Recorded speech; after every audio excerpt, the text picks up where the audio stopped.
My name is Jeff Robinson, Senior Fiscal Analyst for the Iowa Legislative Services Agency, the nonpartisan support agency of the Iowa Legislature.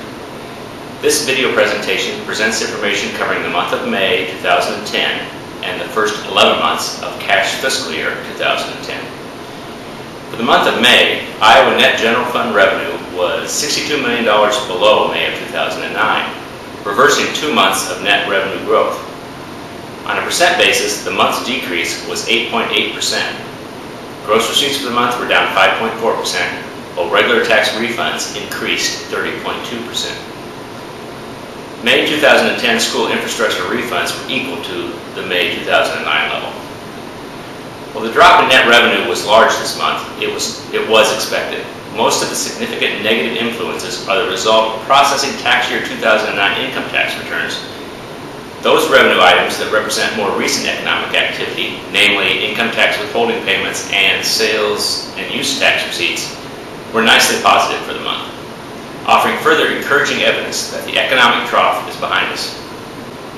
This table provides a look at the most recent 4 months, showing February down 7.4% due to tax processing issues, March up 16.8% as those same issues reversed, followed by good growth in April and a negative May. This choppy performance has more to do with the pace of revenue deposits and the issuance of tax refunds than actual fluctuations in the revenue stream. Over the 4 months, net revenue has declined 0.9%, a significant improvement from the negative 7.5% experienced over the first 7 months of the cash fiscal year. The next table provides a look at the first 11 months of the cash year, July through May. Over those 11 months, gross revenue decreased 3.5%. Regular tax refunds increased 4.1%. School infrastructure refunds issued so far this year increased 5.5%, or $17.7 million. On a cash basis, 11 months of those infrastructure refunds have been issued in fiscal year 2010 versus 10 months in fiscal year 2009, accounting for the increase in this item.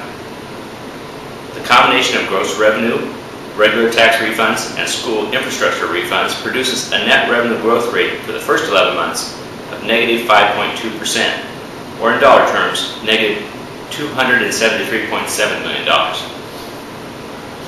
While a negative May is disappointing, it was not unexpected, as indicators of U.S. and Iowa personal income for calendar year 2009 should translate into weak tax return payments when tax year 2009 returns are filed and processed.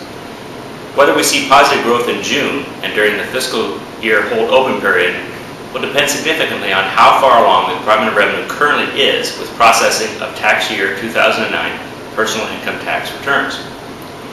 Through May, the department has processed 290,000 tax return payments and issued 897,000 tax refunds.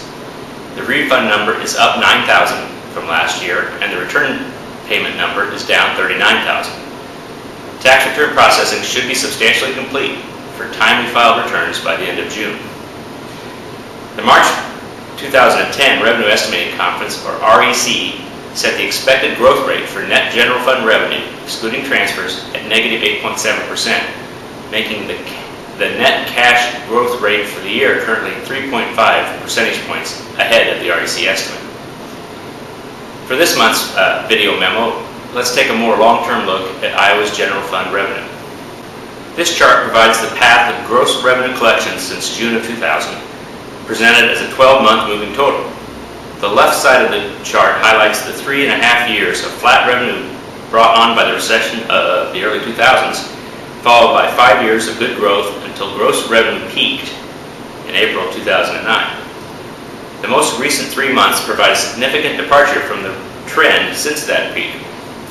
The red dot on the right axis represents the Revenue Estimating Conference projection for fiscal year 2010 gross revenue. This chart adjusts gross revenue for regular and school infrastructure refunds written against gross revenue. The most recent peak in net revenue collections was in November of 2008 at $6.11 billion.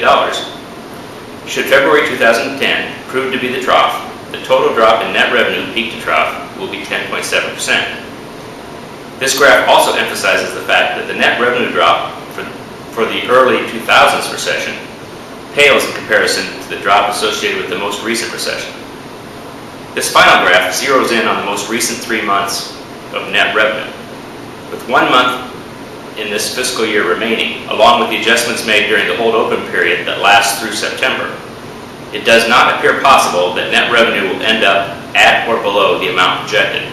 And if that is true, the year will end with a positive result. And that positive will be due in large part to personal income tax withholding payments and sales and use tax trending better than projected in March. While the growth in these items is better than projected, the growth is nonetheless quite low in historic terms, with withholding growth slightly above zero and sales and use tax growth still solidly negative over the past year. Overall, the month of May 2010 was a negative month, although the items that were negative have more to do with the final accounting for tax year 2009 than with current economic conditions. Going forward, continued growth in withholding and sales and use tax is key to a sustained revenue recovery. The year-to-date net growth rate of negative 5.2% through April is currently much better than the REC estimate of negative 8.7%, and it seems likely the year will end above projections. I thank you very much for your interest in Iowa General Fund revenue. Goodbye, and I hope you check out the next monthly memo in early July.